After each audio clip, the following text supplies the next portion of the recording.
So our Parsha, the final Parsha of the Torah, we're at the end. And Moshe is on the last day of his life. And he gathers the nation together. And he gives a blessing to the tribes. Every tribe, with the exception of Shimon, every tribe is told, is guided, is directed, is blessed by Moshe. And the Midrash tells us that Moshe's deathbed blessing is reminiscent of Jacob's. At the end of Genesis, Jacob's about to die. And before his death, he gathers his sons and he blesses them and he instructs them as to how to properly design their life. Of course, everyone's different. And everyone needs to tailor their life in a different way. And Jacob, the patriarch, the prophet, he spoke to every one of his sons and guided and directed each one of them in the proper way to maximize their unique qualities for good. And also, he informed them of their shortcomings and flaws so that they can set up a life that avoids constantly running into those obstacles. That was Jacob at the end of his life. And now Moshe, at the end of his, follows suit, and he blesses the nation at the point where Jacob left off. And in fact, the Midrash says that when the verse concludes the blessing of Jacob, it says, Vezos, and this is what their father said to them. This is in Genesis 49:28. The very first word of our parsha, Vezos, and this is the blessing.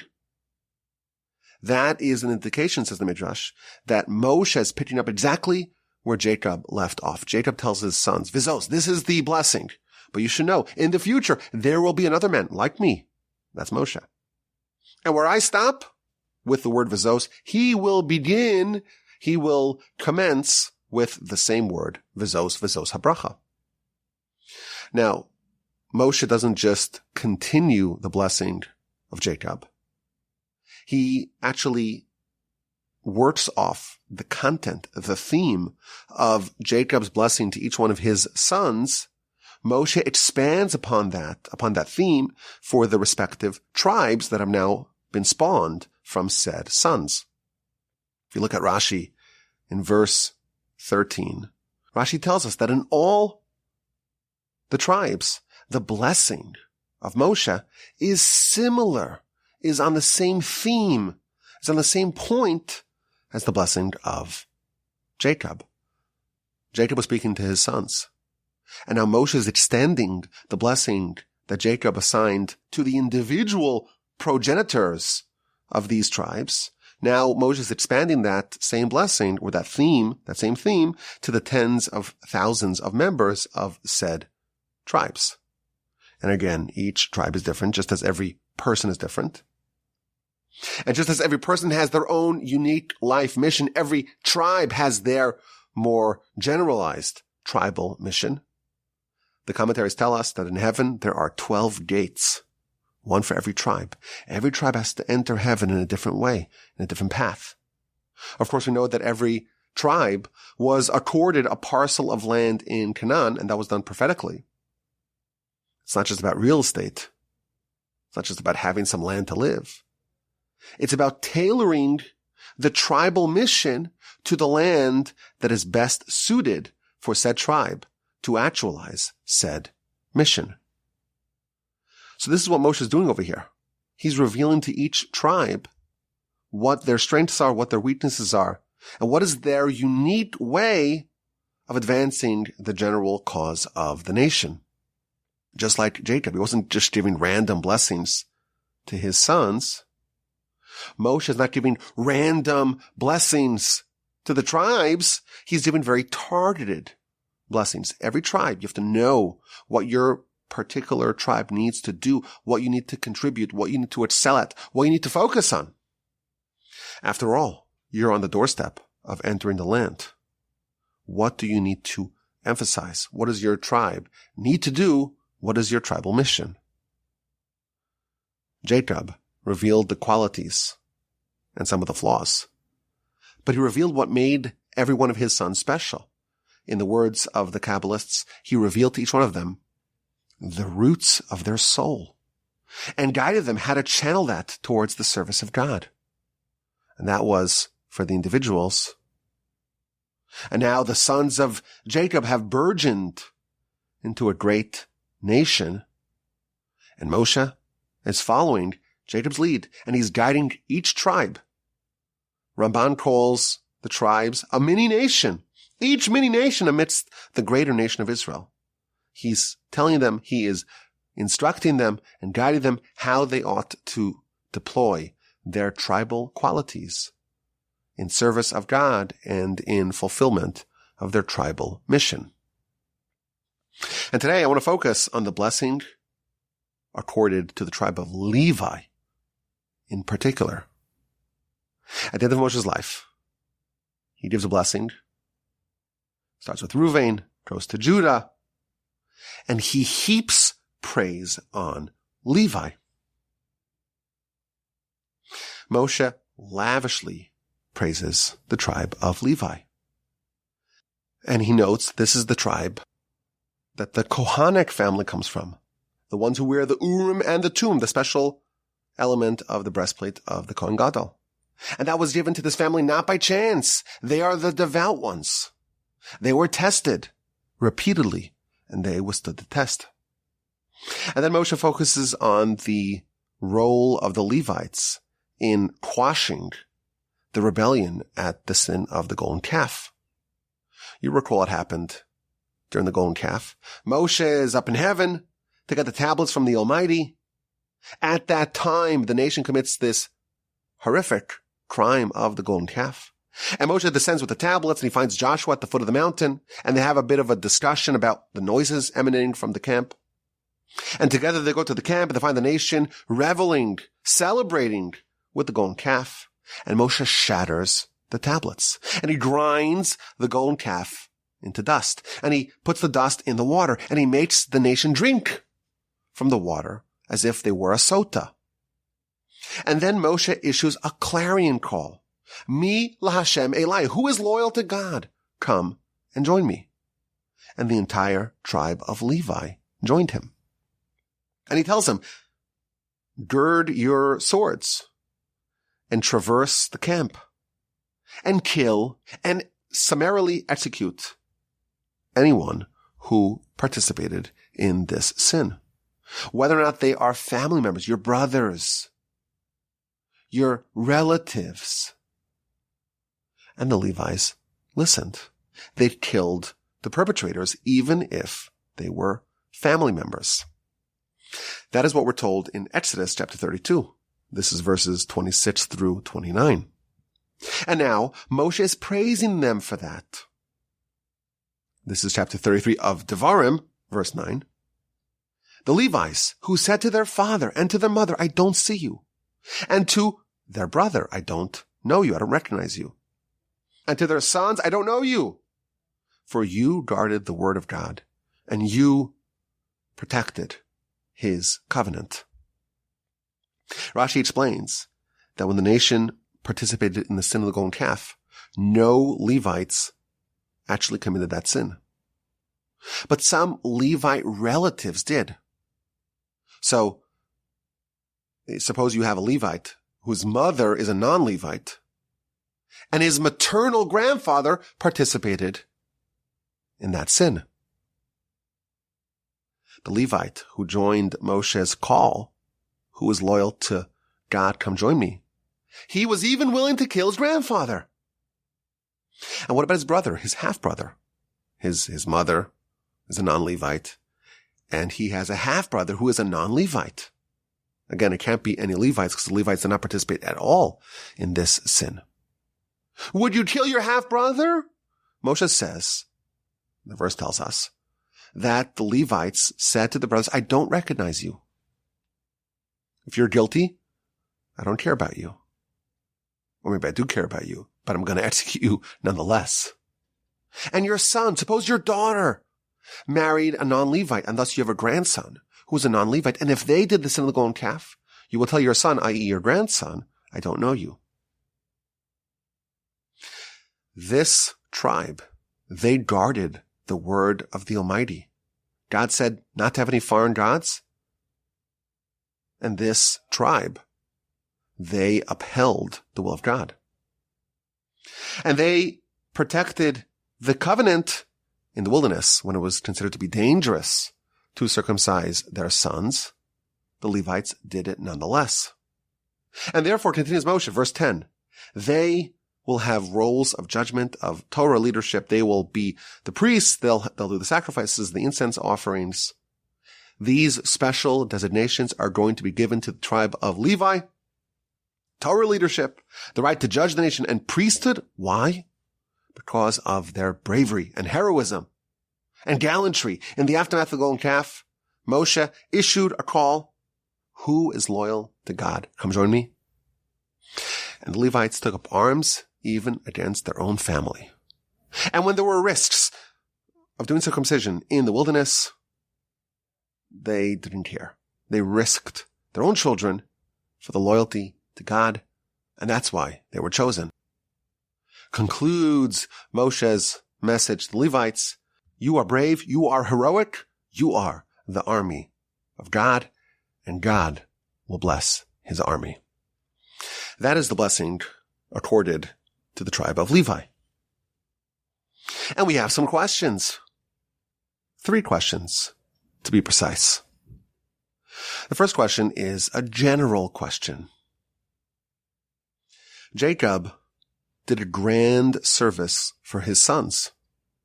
He was a prophet, and he was able to prophetically intuit, understand, know, see what every one of his sons needed to do. What was their mission in life?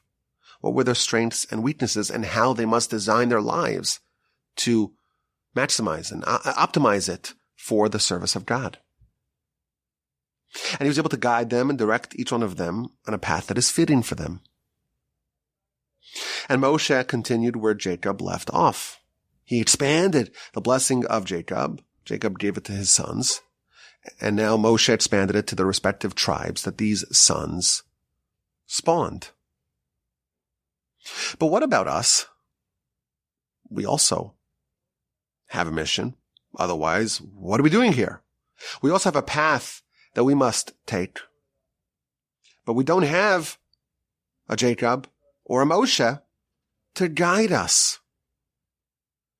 Now, there is a famous comment in the Gaon of Vilna's commentary to Proverbs, where he says that the role of prophets throughout the centuries, we know some of the famous prophets, and we have some of their writings, of course. But the primary role of prophets was this: to guide every individual as to what the root of their soul was, what their unique life mission was, and to direct them on the path for them to actualize that. But what can we do? We've been a non-profit, spelled P-R-O-P-H-E-T, a non-profit organization, a religion without seers, for more than 2,000 years. How can we get some of this valuable guidance absent a prophet and, dare I say, before the book on this subject is published? How can we receive what the sons of Jacob got from their father? How do we find direction without a prophet? Question number 1. Question number 2, Levi. Moshe surveys the tribe of Levi, and he praises them specifically for taking up arms against their own family. Their loyalty to God, Moshe says, overrides their loyalty to their family. The ones who said to their fathers and the mothers, I don't see you. And their brothers, I don't know you. I don't recognize you. And to the sons, I don't know you. This is the great accomplishment of the tribe of Levi. And this is what rendered them deserving of the great offices of leadership. And here's the question. Moshe's blessing, Rashi tells us, the Midrash tells us, it's supposed to be a continuation of Jacob's. It's supposed to take where Jacob left off and expanded and augmented, not just to the family, but to the whole tribes, to the whole nation now. But if you look at what Jacob said to Levi and what Moshe said to the Levite nation, to the Levite mini-nation, to the Levite tribe, they're almost exactly contradictory. What did Jacob tell Levi? So perhaps you recall, end of Genesis. He lumped Shimon and Levi together. Shimon v'Levi Achim, you are brothers, but your weaponry is stolen craft. Shimon and Levi were notorious co-conspirators. They deceived the people of the city of Shechem, convinced them all to circumcise. And when they were weak and when they were vulnerable, they slaughtered the entire city. And then they proposed initially to murder Joseph, but then they sold him as a slave. And Shimon and Levi are brothers. They're a tag team. On Jacob's deathbed, he rebuked these two brothers. And he lumped them together. You're brothers. You are a unit. Two brothers motivated by brotherhood. They didn't take lightly any slights to their family. When their sister Dinah was kidnapped, was raped, they deceived the city to circumcise, and they slaughtered every man in the city. Why did they utilize such disproportionate use of force? What is their justification for their behavior? So they said, they made our sister like a harlot. They took family very seriously. If you mess with our sister, then your blood is on your head. You and all your countrymen are dead. Same thing with their crimes against Joseph. Joseph is young, is petulant, perhaps, has megalomaniacal dreams, and he's causing rifts in the family. He's bad-mouthing the brothers to Jacob. And Shimon and Levi, they cannot tolerate Joseph threatening the well-being, the viability of the family. And they initially want to just get rid of him. And they ultimately settle for selling him as a slave for 20 pieces of silver. And again, why? Because Shimon and Levi are brothers. And these brothers are totally intolerant to anything that they deemed to destabilize their family. And even Joseph was not spared their wrath. And Jacob told them, you are brothers. But he gave them a stinging rebuke. Your craft is stolen from Esav. Yes, brotherhood and kinship is important. But when you slaughter an entire city and you desire to murder, but you sell Joseph as a slave, these tactics don't come from me, says Jacob. They are the craft of Esav. And therefore, I want no part of their future crimes. When Korach, the heir to Levi, when he commits his crime, his rebellion, he is not attributed to Jacob. When Zimri, the heir of Shimon, he commits his crime, that is not attributed to Jacob either. It does not come from him. It comes from Esav.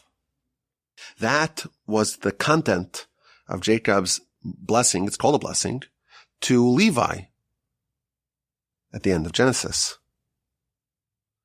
And again, he highlights that Levi is a brother. He's motivated by brotherhood. He's intolerant of anything that destabilizes said family. Levi's a brother, and he acts in ways to preserve the kinship and the family. What does Moshe highlight? It seems like whereas Jacob is highlighting Levi's commitment to family, Moshe is focusing on the exact opposite. He's highlighting Levi, the tribe now, Levi's greatness, and he emphasizes Levi's apathy to his family. He doesn't care about family. He tells his father, his mother, I don't see you. His brother, I don't recognize you. His son, I don't know you. Moshe is supposed to continue what Jacob did, but he highlights the exact opposite in the tribe of Levi of what Jacob highlights. Jacob emphasizes Levi's fidelity to family, Whereas Moshe highlights Levi's willingness to take up arms against family. So what happened to Levi? What happened in between the blessing, the so-called blessing of Jacob, and the blessing of Moshe? What do we make of Levi's metamorphosis? How exactly did Levi change? And finally, a third question.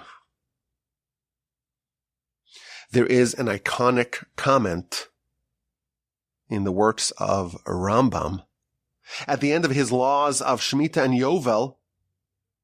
If you've ever had the great privilege of studying in a yeshiva, it's very likely you've heard this citation in Rambam quoted many, many times. Rambam was talking about how the tribe of Levi was not given their own lands in Canaan. They got cities, but not an entire tribal land. Nor did they get the spoils of war from what the nation plundered in their conquest. And why? This is a quote, why didn't Levi merit in the inheritance of the land and in its plunder? Because he was separated to serve God, to worship God, and to instruct the ways of God, the righteous ways of God, and his laws to the masses. And he quotes our verse.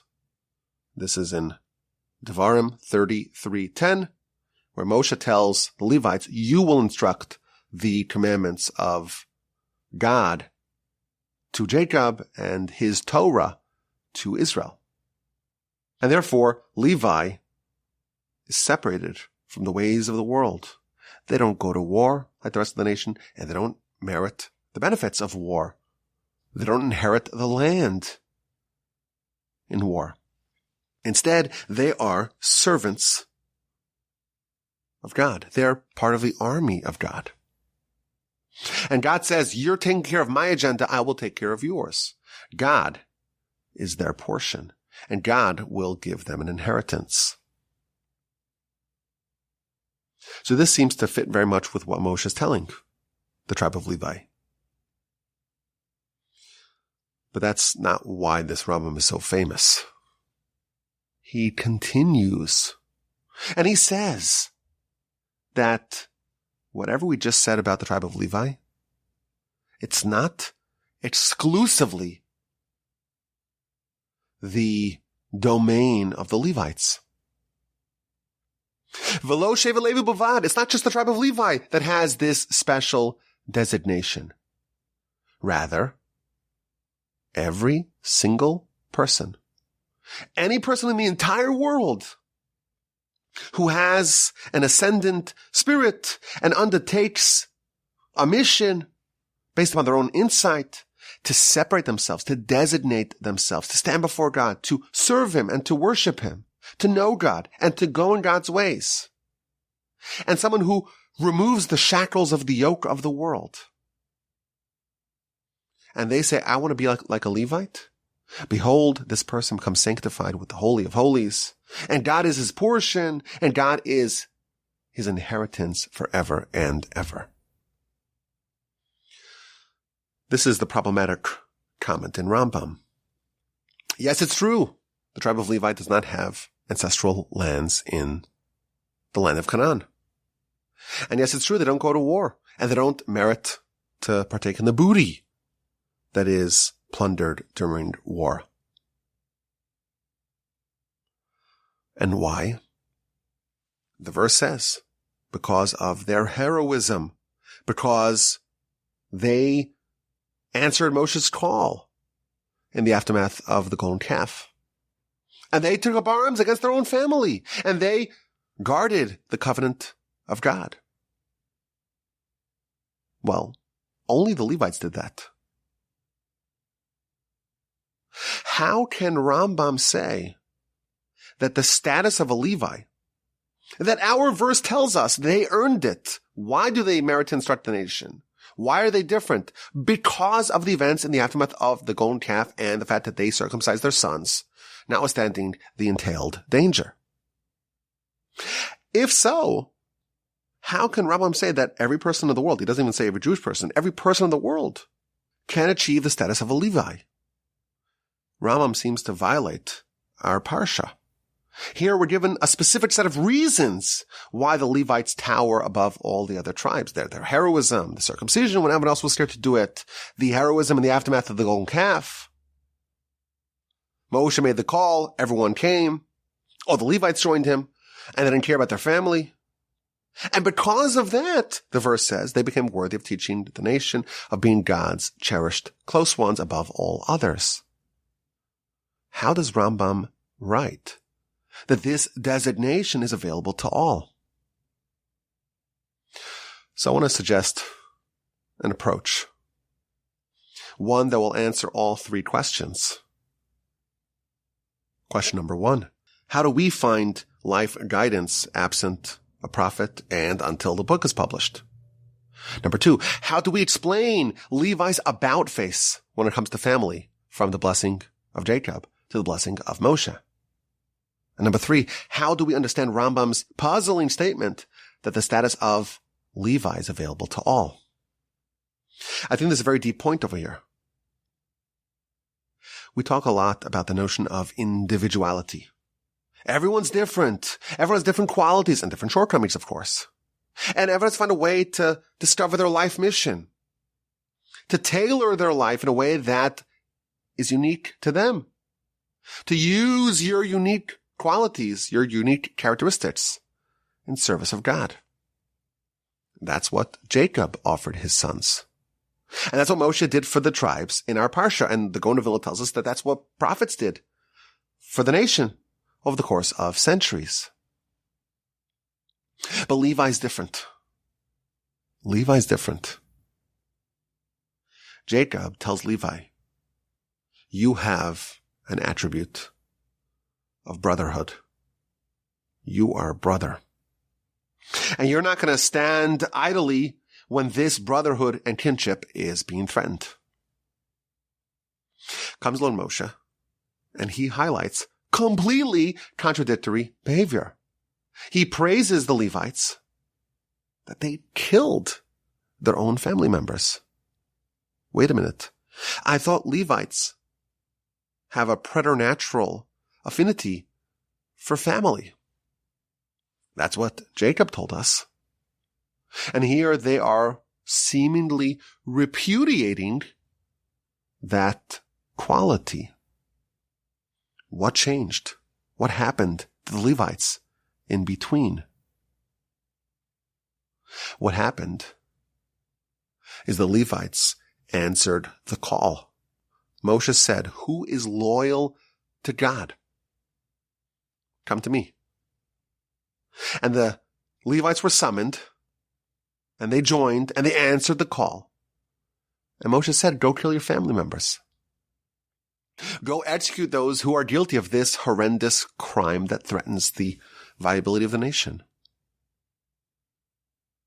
And the people said, the Levites said, we are loyal to God above all. That became the designation of the Levites. Everyone else has a mission. It's a specific mission. Find your qualities, find your flaws, find what makes you different, find what makes you unique, and find a way to carve out, based upon your newfound knowledge, carve out the particular path that you must take. The Levites are loyal to God. And they don't operate in this manner, in this way of thinking. They don't say, well, what are my qualities and how can I best use them to service of God? They start from the opposite end of that calculus. Whatever God needs, I'm ready. My loyalty is to God above everything else. That is the level of the Levites. It's not based upon their characteristics, their aptitude, their inclinations, their predispositions, their unique circumstances. All that is discarded. It's just about what does God need? I am part of his army. Again, this is what Moshe says. God will bless his army soldier. A soldier doesn't say, well, my particular skill set has me doing something else. No. A soldier follows orders and doesn't think about their individuality. They're a cog working for a bigger plan. The Levites were willing to discard their individuality. Their individuality said family above everything else. Along the way, between the blessing of Jacob and the blessing of Moshe, they pivoted and they effectively repudiated their individuality and they adopted this loyalty to God above all. If you think about it, Issachar, both in the blessing given to him by Jacob and in the blessing given to the tribe of Issachar by Moshe, they're highlighting the fact that this tribe is a tribe of scholars. And they're a tribe of judges.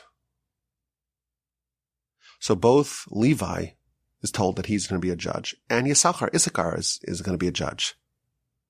They're both judges, but from different orientations. Issachar was always destined to be a judge. He was an analytical mind. He was someone who was maybe a bit more academic and scholastic. And he became a judge because that is his aptitude. That is his characteristic. That is what his unique role is. That's his life mission. Levi is also going to be the tribe of scholars and judges, not because they have a preternatural predisposition to that, but because that is what is needed. And they do what is needed. When there is a call, they answer. And they don't think, well, am I the right person for this kind of a job? Is this really what my qualities are pushing me towards? No. They are just always ready to answer the call. The nation was accorded land in Israel. And this division of the land was done prophetically. And of course, as we mentioned, it's not about real estate. It was about every tribe was given their individual tribal land because that is the place where they can best achieve their individual tribal mission. But Levi does not have a portion in the land. And the question can be raised, well, if every individual's portion of the land is uniquely tailored and suited for them to achieve their mission, well, why is Levi excluded? And here's the answer.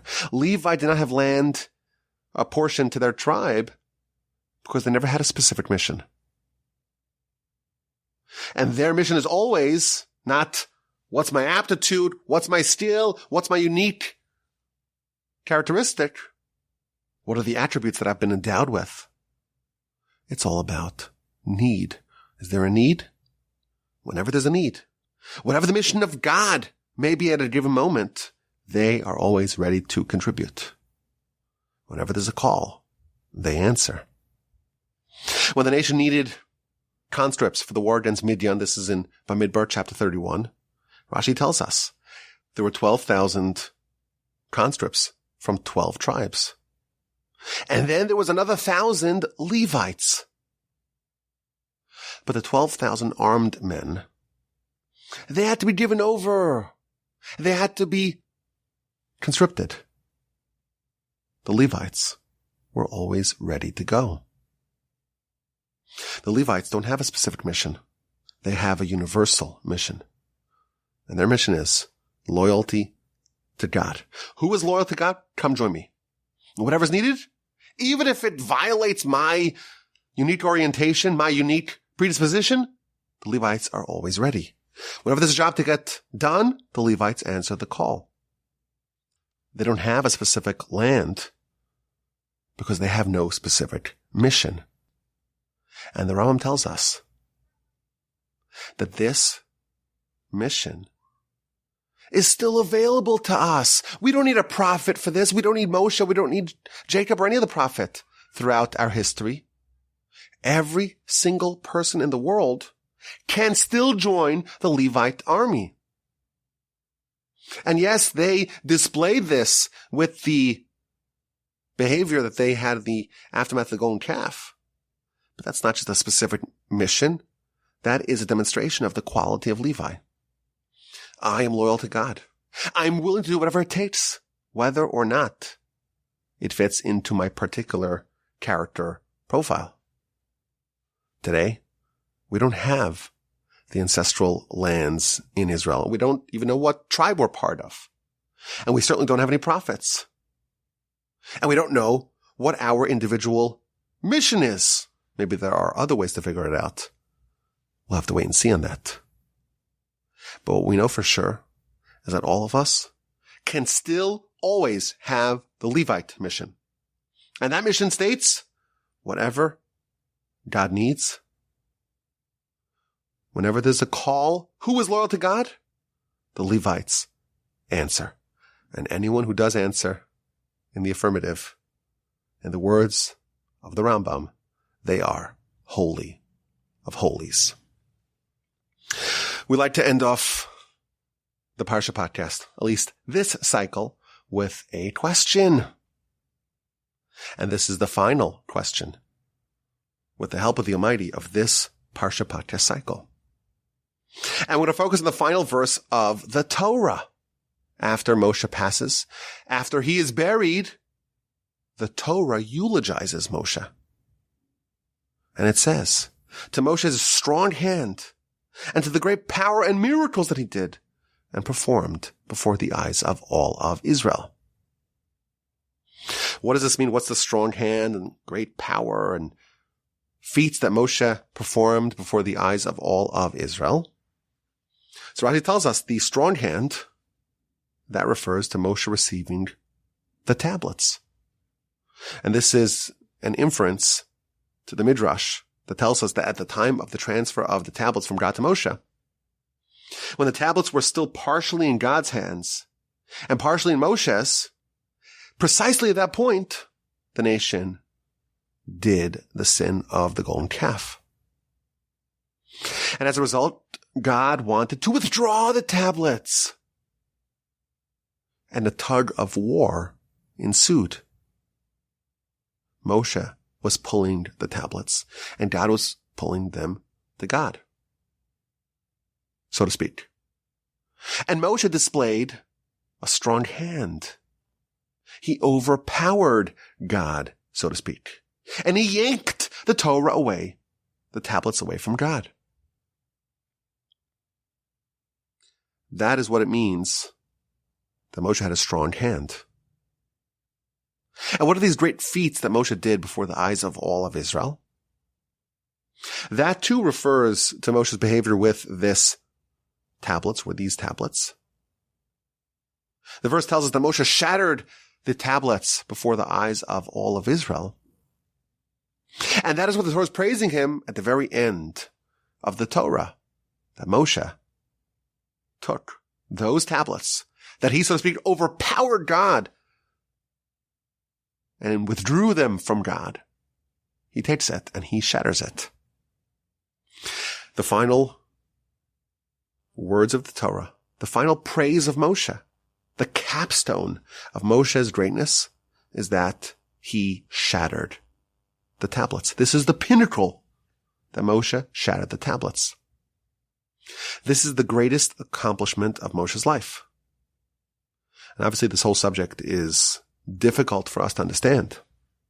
How is it appropriate to shatter the tablets? Think about it. The tablets made by God, etched by God, to throw them on the floor, to shatter them. It's obviously a very difficult thing to understand. But also, how is this the peak of Moshe's life? This is the greatest achievement of his life.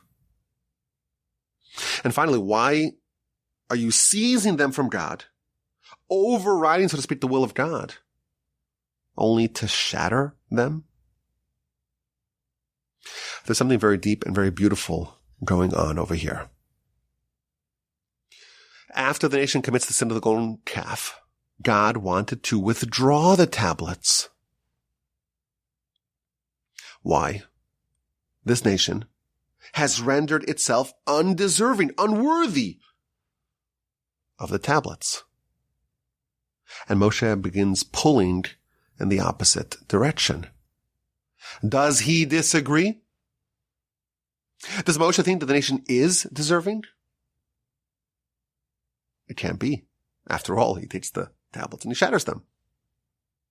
So obviously Moshe agreed with God that the nation is undeserving of the tablets of Torah. But nevertheless, Moshe still overpowered God's opposition, so to speak, and grabbed the tablets with his strong hand. The disagreement was not about whether the nation was deserving of Torah. Everyone agreed that they could not have it. The only difference in opinion between God and Moshe was that God wanted the tablets to remain in heaven, and Moshe wanted shattered tablets to be given to the nation. And this is Moshe's greatest accomplishment, that the nation has the shards of the tablets. What happened to those tablets? What happened to the broken pieces of the tablets that Moshe shattered? We know. They were placed in the ark alongside the second set of tablets that were intact. And the Talmud tells us that this is a very powerful lesson. If you see a Torah scholar who forgot all of their Torah and they're completely bereft of Torah, you must nevertheless accord them honor, because they are like the broken shards of the tablets that are in the ark alongside the intact set of tablets. A Torah scholar who forgot all of their Torah is like the broken set of tablets that are in the same ark alongside the non-broken set of tablets. Moshe wanted us to have the status of broken tablets. We had the Torah, and we lost it. That's very different than someone who has never had Torah and has no place in the ark. The broken tablets, they still command a certain status because of what they were previously. Someone who is a broken tablet, so to speak, the Torah is still associated with them. They may be completely empty of Torah, but because they had it at one point, some of that influence lives on.